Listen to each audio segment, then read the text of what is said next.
De tout temps, de Victor Hugo à Henri de Montalt, les poètes ont chanté les fleuves et les rivières. Et la Seine en particulier, dont la beauté sublime leur inspirait une immense ferveur poétique.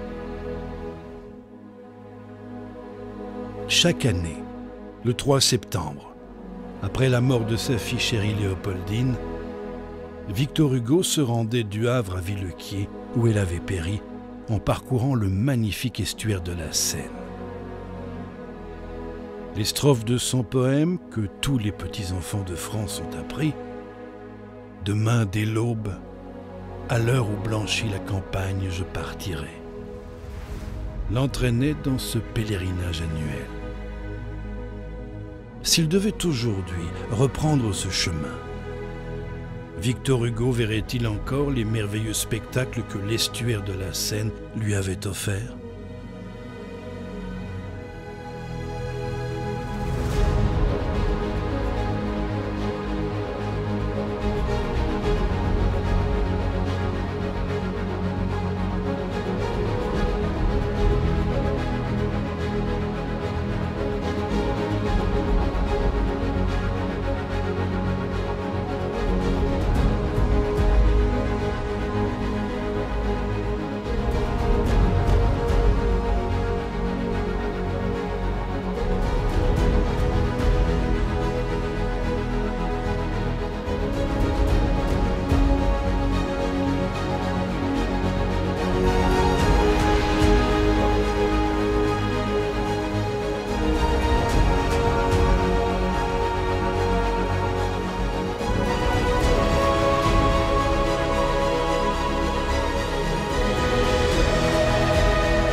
Venue du département de la Côte d'Or, où elle prend sa source, et après avoir traversé Paris, la Seine arrive ici en Normandie pour un ultime périple. Son estuaire débute au barrage de Pose, érigé en 1885. L'ouvrage constitue, depuis cette date, la limite en aval de laquelle le cours d'eau ressent l'influence des marées.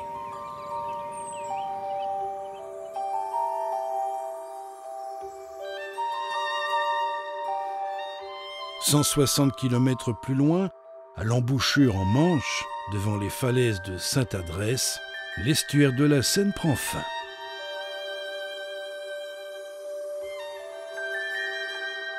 Tout au long de ce parcours, le fleuve a façonné un vaste territoire autour de ses méandres. Il a permis l'apparition d'une mosaïque de milieux naturels d'une formidable variété et d'une immense richesse biologique.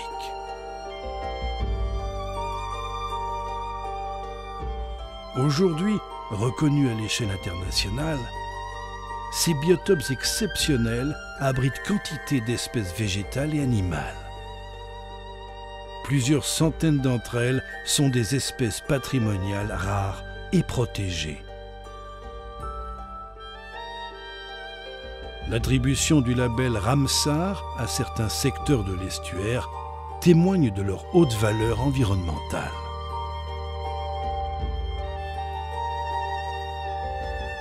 La présence d'une si grande richesse naturelle peut néanmoins surprendre.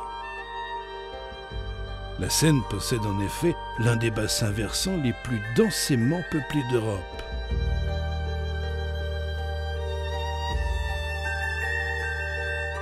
Son estuaire a été aménagé et endigué pour assurer le développement du transport fluvial et d'immenses complexes industriels ont conquis son lit majeur.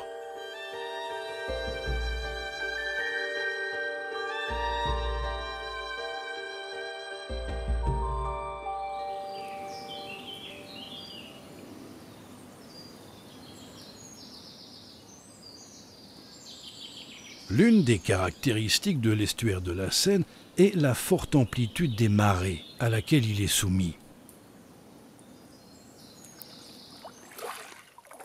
Chaque jour, un marnage pouvant dépasser les 7 mètres rythme toute la vie du fleuve.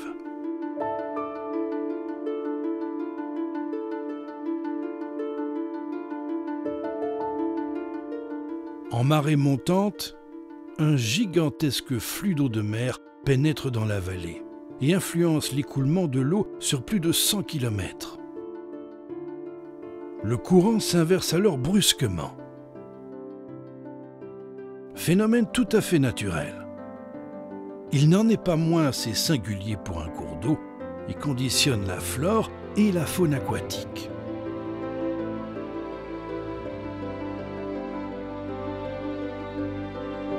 L'apport d'eau salée, chargée de sédiments, influence également les milieux naturels riverains.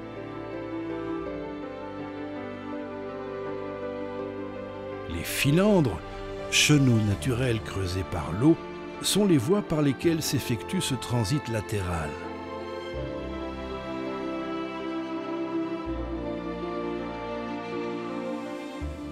Grâce au réseau de filandres et aux multiples fossés creusés par l'homme, d'innombrables mares, marais, présalés, zones humides et autres milieux semi-aquatiques sont en relation directe avec le fleuve.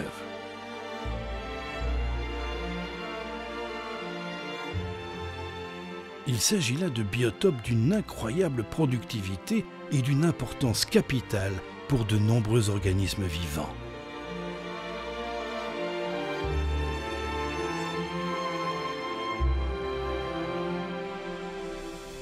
Ces milieux annexes riverains sont également vitaux pour le fonctionnement biologique de l'estuaire et de la zone côtière toute proche.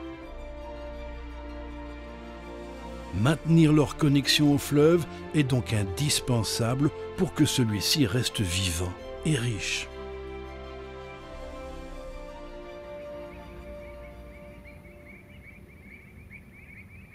Dans sa partie la plus basse, l'estuaire de la Seine présente un autre biotope de très grand intérêt.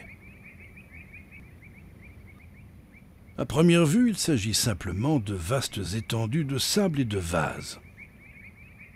A priori, rien de bien extraordinaire. Et pourtant, les vasières sont des biotopes de tout premier ordre, notamment pour leur prodigieux rôle nourricier.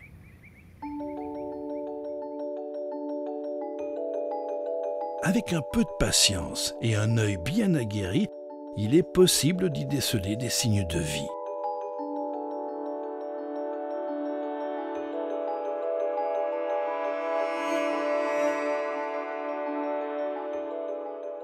Des végétaux sont également présents, comme ces algues pionnières, visibles sous forme de taches verdâtres. À marée haute, les myriades de vers, de mollusques et autres crustacés attireront de grandes quantités de poissons de diverses espèces. Flets, bars, gobies, sols ou encore limandes trouvent ainsi dans la vasière les ressources alimentaires indispensables.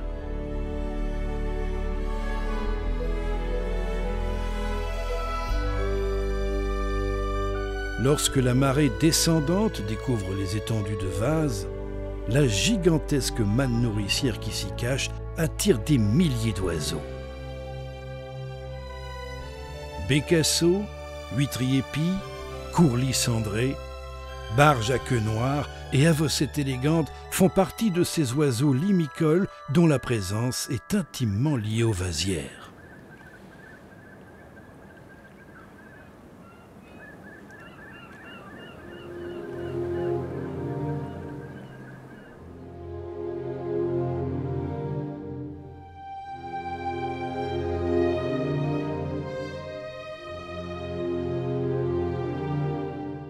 Une formation végétale tout aussi remarquable est également présente dans cette partie de l'estuaire.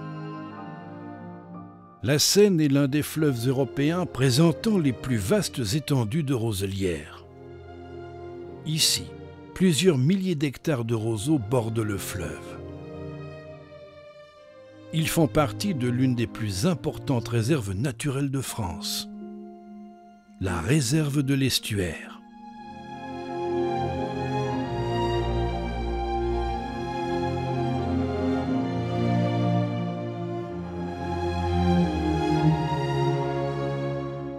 Dans cet espace, de nombreuses mares de chasse sont présentes et jouent un rôle considérable dans le maintien de la biodiversité.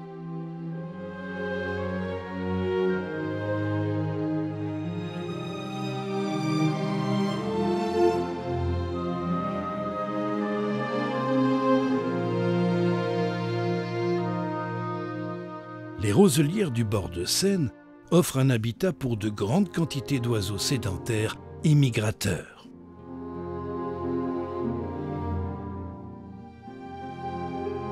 La gorge bleue à miroir recherche des points élevés pour signaler sa présence. La panure à moustache est un autre passereau typique de ce biotope.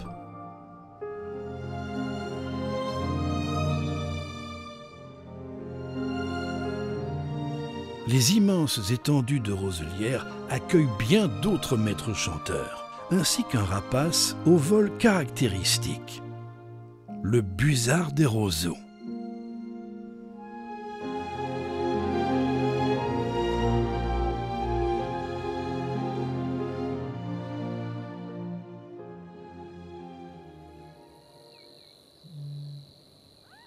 Alors que les renoncules fleurissent et blanchissent la surface de nombreuses mares, un son quelque peu étrange, venu de la roselière, attire l'attention. Ce cri est celui du très rare et discret butor étoilé. Difficile à repérer parmi les roseaux, ce spécialiste du camouflage est extrêmement farouche.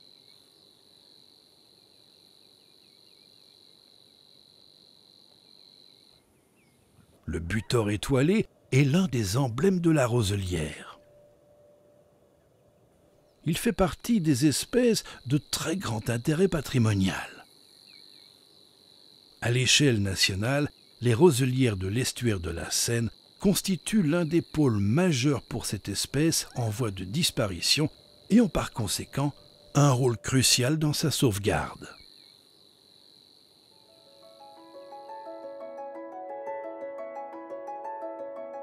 En remontant progressivement l'estuaire, des cordons de forêt alluviale apparaissent çà et là. Ils se composent de saules, de frênes, d'ormes et d'érables, souvent accompagnés de petits arbustes comme le sureau, le fusain ou encore la viorne aubier. Des plantes herbacées caractéristiques des sols humides et souvent amphibies complètent ces formations végétales. Jadis omniprésentes le long du fleuve, ces zones rivulaires naturelles ne subsistent aujourd'hui qu'à de rares endroits, là où les berges de la Seine n'ont pas été trop endiguées. Des lambeaux de forêts alluviales sont également visibles dans de petits secteurs autrefois aménagés, mais où les anciennes digues et leur béton ont progressivement rendu l'âme.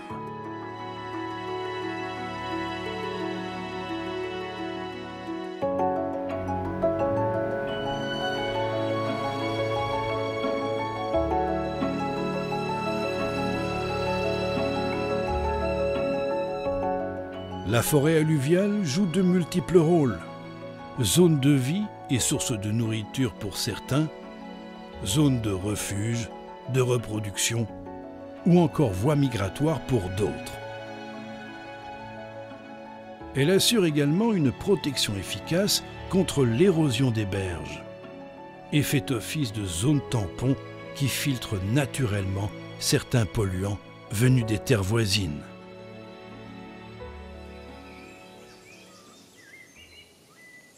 En comparaison avec d'autres grands estuaires, celui de la Seine présente un relief marqué.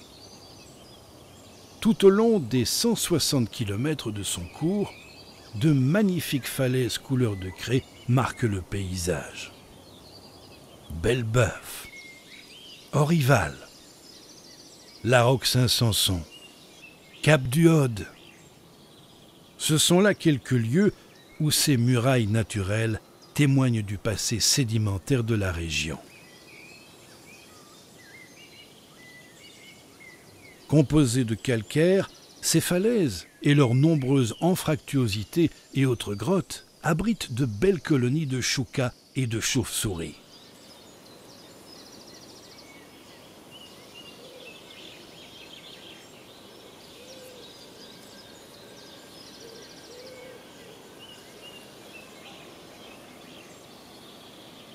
Les tadornes de Belon et certains rapaces nocturnes, comme ici la chouette effraie, apprécient également ce type de milieu.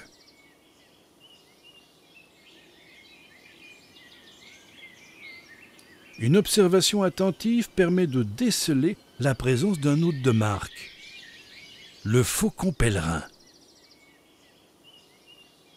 En voie de disparition dans les années 70, ce rapace voit aujourd'hui ses effectifs revenir à des valeurs correctes. Dans l'estuaire de la Seine, on estime le nombre de couples nicheurs à plus d'une quinzaine, ce qui en fait l'une des plus belles populations de France.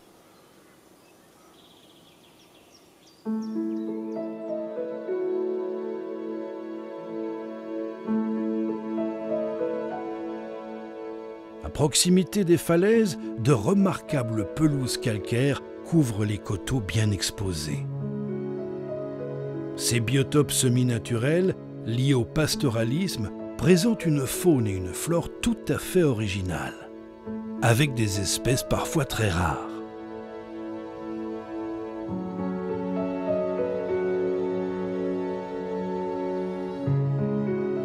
L'une des principales caractéristiques du cours inférieur de la Seine est la présence d'immenses méandres en forme de boucles. Alors que certaines boucles sont toujours empruntées par le fleuve, d'autres ont été abandonnées, parfois depuis fort longtemps. C'est ainsi qu'une des boucles fossiles de la Seine est aujourd'hui recouverte par un massif forestier qui est l'une des plus grandes hêtraies de France, la forêt de Brotonne.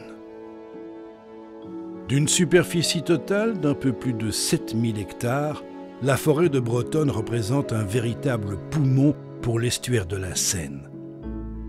Elle se compose essentiellement de hêtres, de charmes, de chênes et de pins sylvestres.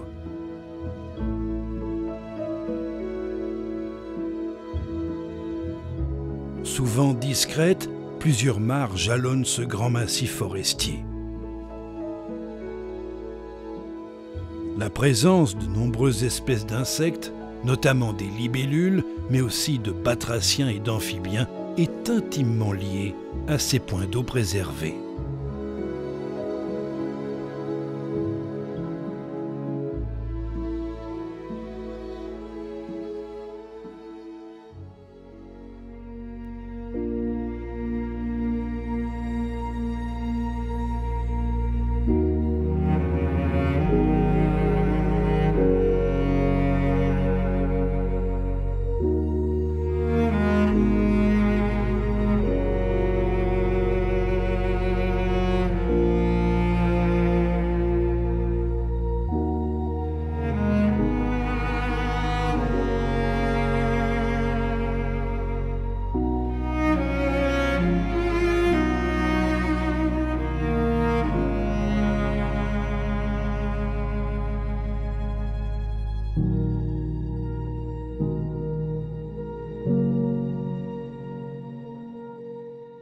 Alors que les brumes matinales enveloppent encore les méandres de la Seine, un immense amphithéâtre se dévoile peu à peu.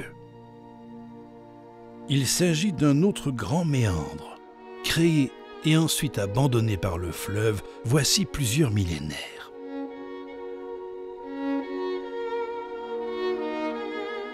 Le marais Vernier apparaît, avec ses chaumières si caractéristiques et ses parcelles allongées en forme de lanière, appelées courtils.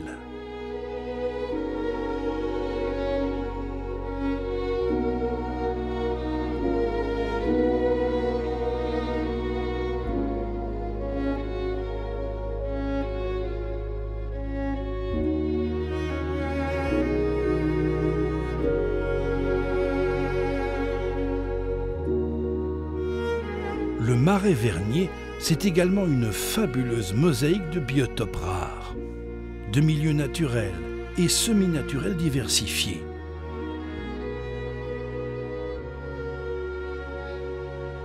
Cet ensemble exceptionnel, qui s'étend sur près de 5000 hectares, rappelle le rôle positif de certaines pratiques agricoles pour la biodiversité. Tout à fait unique. Il possède une grande valeur biologique, reconnue internationalement par son classement récent en zone Ramsar.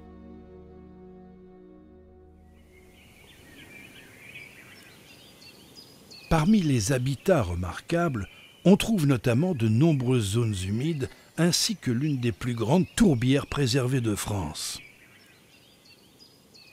La flore est ici très spécifique, comme cette Drosera à feuilles rondes.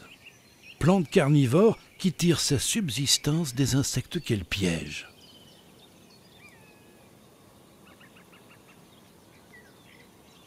La Grand-Mare est un étang naturel situé au cœur du marais Vernier.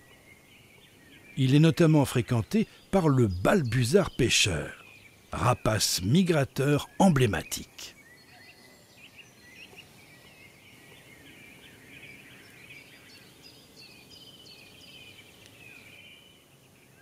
Le marais Vernier et la basse vallée de la Rille, elle aussi classée zone Ramsar, offrent des habitats intéressants pour des insectes peu communs, comme le papillon miroir et le criquet ensanglanté.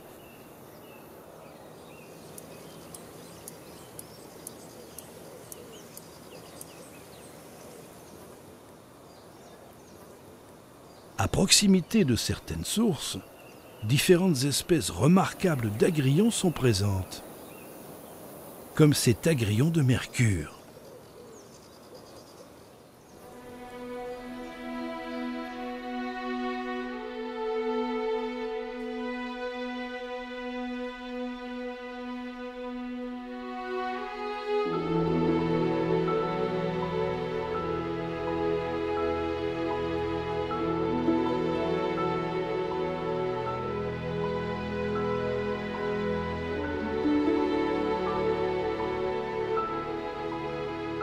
Si ces milieux constituent un bel exemple de cohabitation fructueuse entre activité humaine raisonnée et préservation des richesses naturelles, on ne peut plus vraiment en dire autant pour la Seine.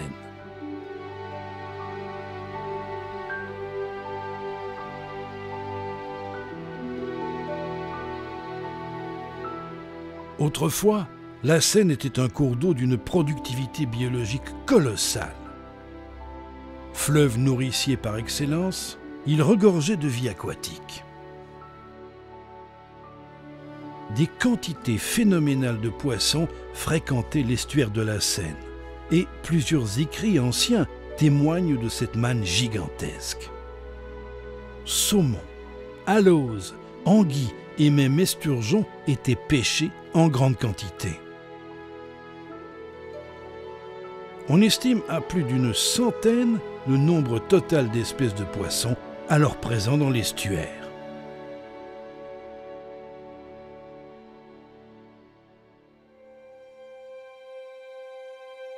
Mais à partir des années 50 et le début d'un développement économique très important, les multiples pollutions chroniques et accidentelles dont fut victime le fleuve, ajoutées aux travaux d'endiguement et de chenalisation, eurent finalement raison de cette vie aquatique. L'intensité des dégradations était telle qu'à partir des années 70, l'estuaire de la Seine fut considéré comme l'une des zones les plus polluées d'Europe. Il fut même qualifié de fleuve mort du point de vue piscicole. Parmi les multiples facteurs ayant conduit à cet état désastreux, l'intense pollution chimique et organique des eaux, mais aussi la chenalisation quasi totale du lit mineur, coupant tous les liens écologiques latéraux du fleuve, furent les plus importants. Fort heureusement, depuis quelques années, cette situation catastrophique évolue favorablement. Au prix d'efforts considérables de dépollution des eaux usées, la vie aquatique dans l'estuaire de la Seine est à nouveau possible.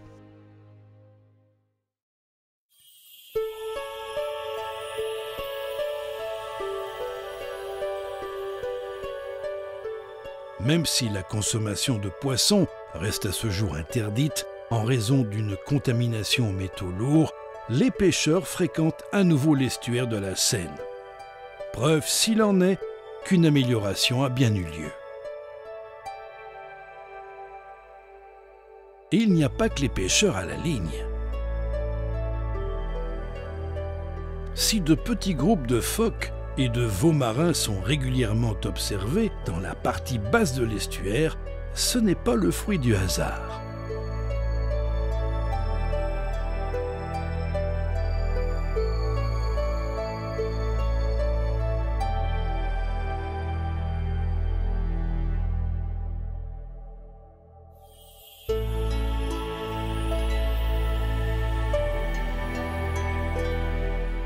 Depuis quelques années, scientifiques et pêcheurs constatent la présence dans certains affluents du fleuve de lamproies marines, d'aloses et même de saumons atlantiques et de truites de mer.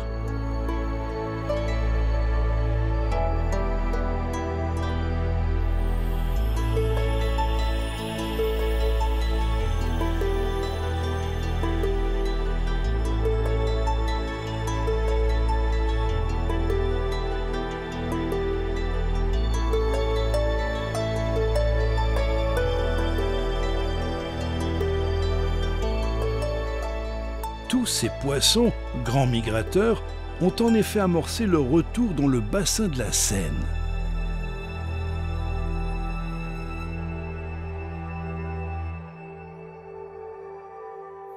Pour ces espèces exigeantes, véritables emblèmes de la vie aquatique, l'estuaire de la Seine est en passe de constituer à nouveau une voie migratoire potentielle de tout premier ordre. Pour cela, il faudra d'une part réduire l'impact des microcentrales hydroélectriques et d'autre part améliorer la mise en relation du fleuve avec ses affluents, ses zones humides et ses ripisylves.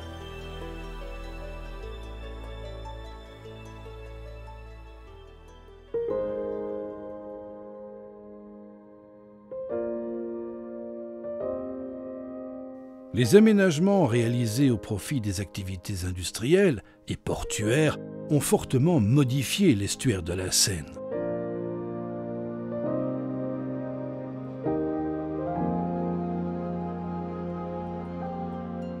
Malgré cela, de fabuleux trésors naturels y sont encore présents. Ce sont les derniers.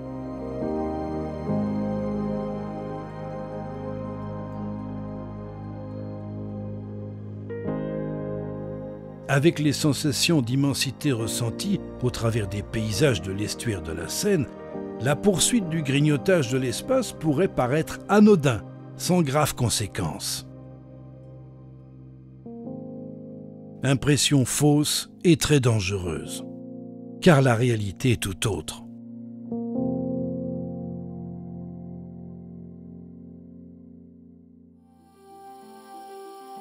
L'estuaire de la Seine a besoin de ces espaces. Il en a besoin pour garantir ses fonctions vitales. Vitales pour lui, vitales pour l'homme.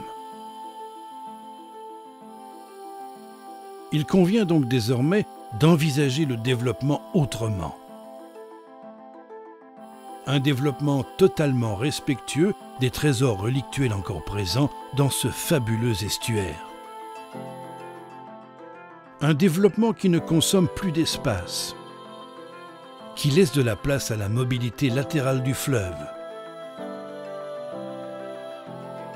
à la préservation et à l'extension des vasières, à la réhabilitation des filandres et à la préservation intégrale des roselières.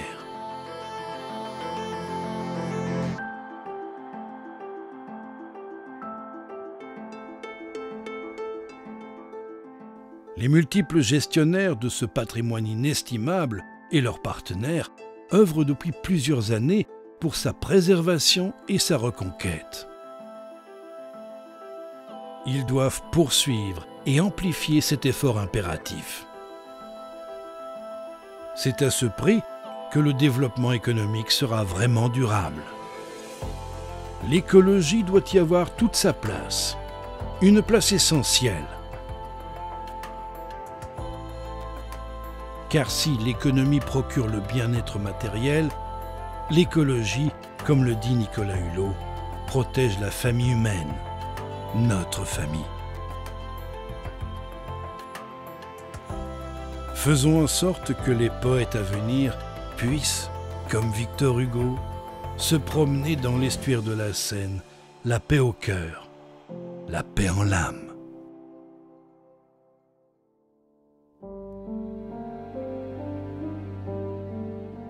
Haleine séquanienne aux baumes atlantiques, ta chère eutrophe absout la clôture des cieux et la fraîcheur des blonds rivages, accrus ligneux de mousse et de lits fécondés.